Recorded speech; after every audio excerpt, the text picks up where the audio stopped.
these different things. My shoes. And here's a question. Are your socks supposed to match the color of your shoes or your pants? I don't know. But these are the things that we worry about with clothes. And you can apply it to your house. You can apply it to your car. Cars today, it's all about what kind of an image we're projecting. So this is where the problem comes in. We are looking at God to supersize for us when God says, I will provide you with the necessities.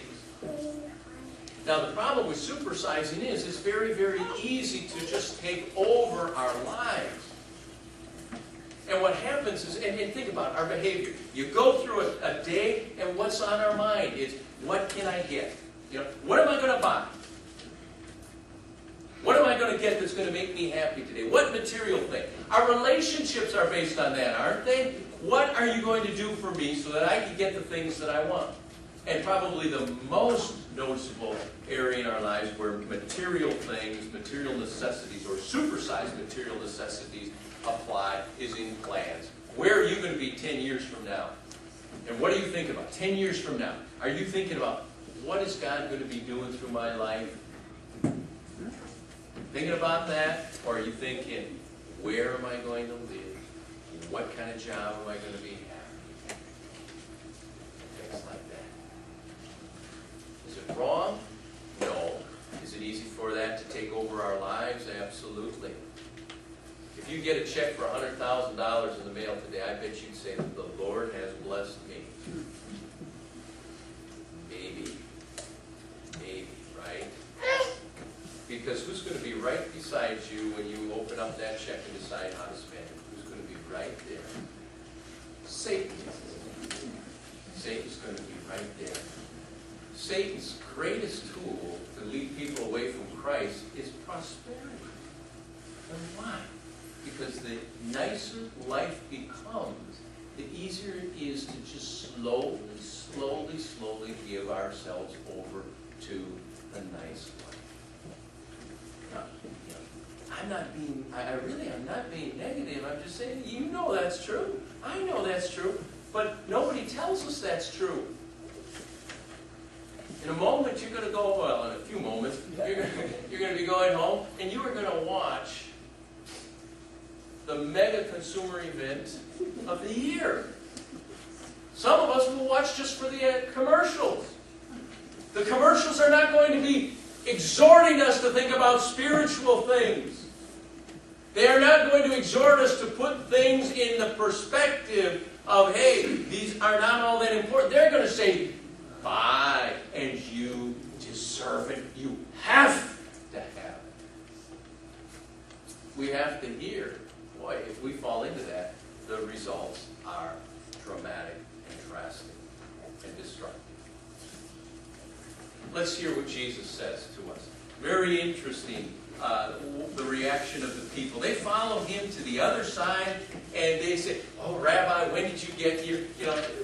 And Jesus, he is so interesting. He cuts right through it. He says, you are not following me for the right reasons. You just want another miracle. You want free lunch. A lot of patterns in the Gospel of John. You remember a couple of weeks ago, the Samaritan woman, what did she want from Jesus? She wanted indoor plumbing. These people want free lunch. And that's the tendency.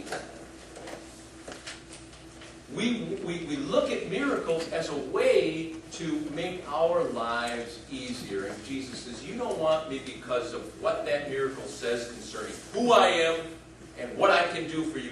You're just looking to make your life a little bit easier. And that's what the material world does. We start to manipulate God, don't we? It's very easy. You get one miracle and what happens? You want another one.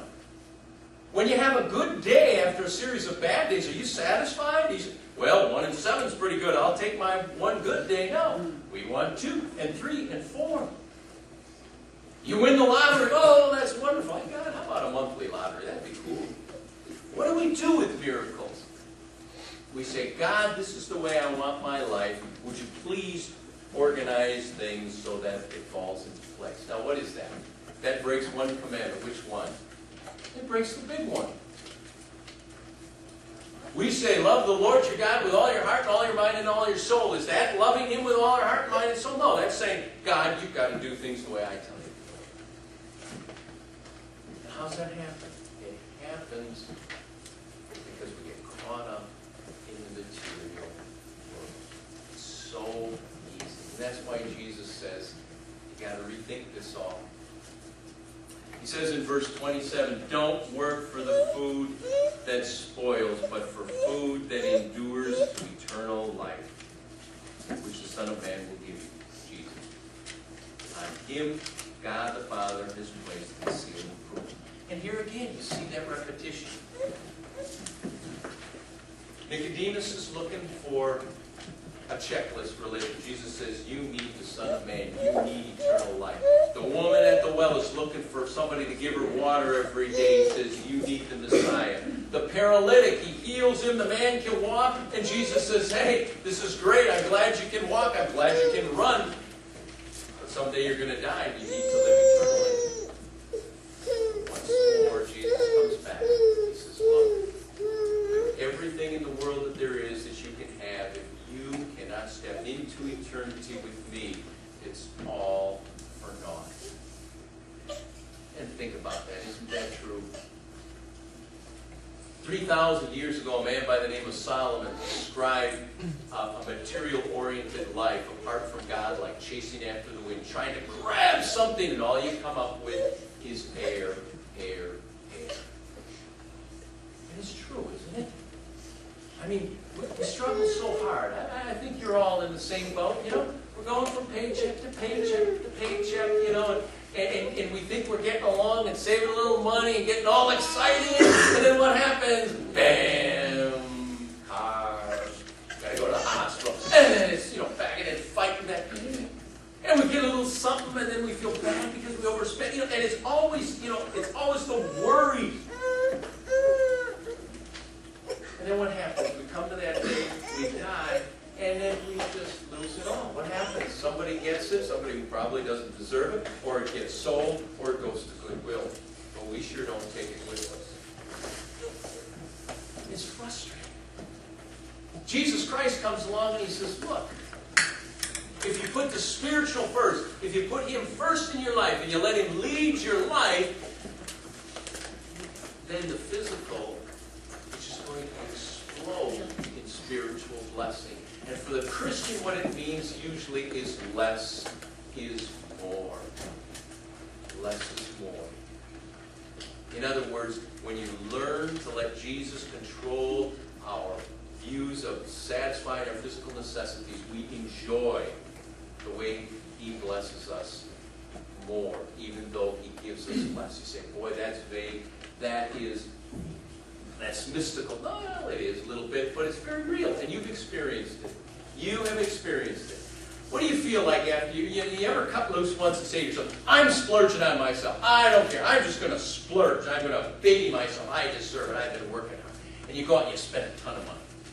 You do something, whatever it might be. As you get to the end, how do you feel? At first it's, right? But after a while, that little bit of guilt starts. Oh, I don't know if I should have done this. And then you think of people that don't have the opportunity to do that. You know, by the end, you know, you just kind of slink away. Yeah, it was great, but I don't know. On the other hand, how do you feel when you sacrifice to do something that is right? When you see a situation or a person that is really in need, and you have to deny yourself or give something up to meet that need, you give up a privilege, you give up time, you give up money, but you do it. How do you feel when you walk away? Don't you feel good? You feel like, yeah, it wasn't fun.